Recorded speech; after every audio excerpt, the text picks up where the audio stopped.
Hey guys, welcome back to another Star Wars Galaxy of Heroes video, and I'm Mace the Mobile Gamer, and I'm bringing you a character review.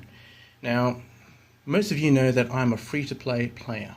That means I haven't spent any money on this game, and I don't intend to, and because of this fact, I'm sort of limited to the characters that will become available to me, characters I can use.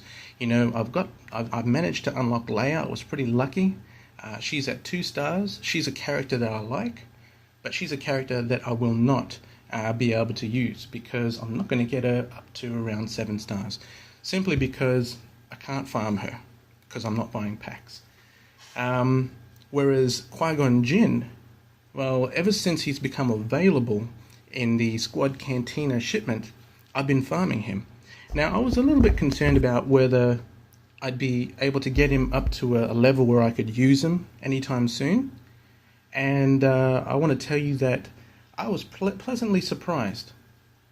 Looking at him now, he's about 4 star. It hasn't taken that long at all. Almost to 5 star. And I use him at the moment as the leader of my Jedi squad. And man, my squad kicks butt. It is so awesome. And I guess, the question is, should I farm Qui Gon Jinn or should I farm Poe? That's the question that a lot of people are asking. And it really depends. If you've got a droid team, I recommend maybe going for Poe. But if you've got a Jedi team and you eventually want to unlock Yoda, man, definitely get Qui Gon Jinn. Qui Gon Jinn, as a leader, I believe he's the best that I have. Second would have to be Phasma, but and this is in the PvP section of the game. And when you look at his abilities, the first one there is the quick strike. He does a lot of good damage there, and I can't wait to level this up because then I get 10% more damage. But he does the physical damage, but 65% chance to gain 20% turn meter. That's pretty valuable. And what else we got there? Harmonious Assault. And see, this is my favorite special move. This is where he does physical damage, but the thing is he calls in an assisting ally, and this ally does 75% more damage. That's almost another full strike, another full hit right there. And so that it can be a devastating blow, putting away most of your characters if you're lucky. You've got the humbling blow, man. This is an excellent ability, especially if Poe is just taunted, or Chewie, he's taunted. And especially I've noticed in the Yoda battle, when Yoda gets his insight, that's where he basically is able to deflect any special ability attack. You've got to remove that. You've got to remove that foresight. And Qui-Gon does exactly that with this ability. He removes any positive status effects. And at this level, if you do dispel a status effect, all allies will gain a fence up for 2 turns. How awesome is that? So that's all of your squad will get a fence up. So, that there is an awesome ability. But the one that I love the most, and the reason why I use Qui Gon Jinn the most, it's because of his agility training ability, his leader ability. This is where he gives his Jedi team 21 speed.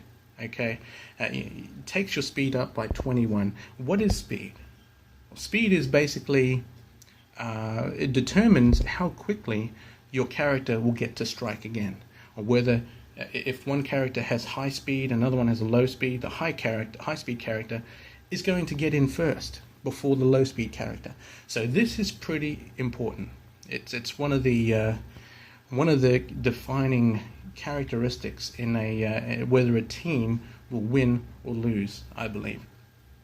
When you look at Qui-Gon, his speed is 131. That's not bad. That's pretty good. When we have a look at someone like Count Dooku, however, find that Count Dooku is pretty much up the top there with his speed at 145. So he's going to get in before Qui Gon Jinn. But let's have a look at this. If we have a look at Eth Koth, however, his speed is only 124. That's not anything really special.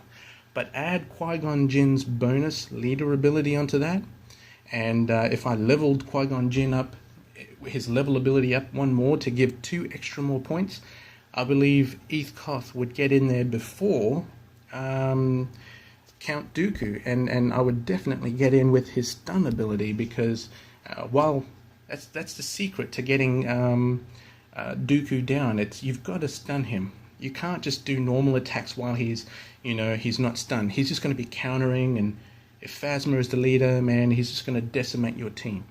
So you stun him, you get in there with with your other special attacks, and you hit him as hard as you can, and hopefully you defeat him before he loses the stun. But back to Qui Gon Jinn, man. If you're wondering whether you should farm Qui Gon Jinn, it comes down to one question: do you have a Jedi team? Do you plan on having a Jedi team? If so, Qui Gon Jinn needs to be at the lead. That's what I believe, and it's worked pretty well for me. I'm just a free-to-play player. I haven't spent any money, but I'm able to get up to 186, and the best I've gotten so far is like 120. So that's I'm sort of happy with that. I think I'm doing pretty well, all thanks to Qui Gon Jinn, and I'm really surprised as I flick through these teams. I don't actually see any teams with Qui Gon Jinn as the leader. I see him occasionally as a part of the team, but never as the leader. So I'm not really sure why, but Qui Gon Jinn to me is awesome. It's going to take a little while for me to get his shards up. This currency here, these orange coins, they come in so slowly. The key is, what you've got to do is you have to spend 100 crystals a day to purchase additional orange energy, and just pour all of that into this, and every day you should have at least 5 Qui-Gon Jinn shards available to you. And I've calculated that for me to go from where I am to have a 7-star Qui-Gon Jinn, it's going to take me a little over a month. Okay, and I'm willing to do that. But look, guys, thank you so much for tuning in, and look, let me know if there's a character that you'd like me to review. Let me know if there's a character that you think is as good or is better than Qui-Gon Jinn in a Jedi lineup. And I'm just so interested to hear your opinions, your thoughts, your feedback. I'm learning. I'm pretty new to this game. I'm into it about a month and a half, and I would appreciate any help and suggestions I can get. So once again, guys, thanks again for tuning in. This is Mace, the Mobile Gamer, signing out. See ya.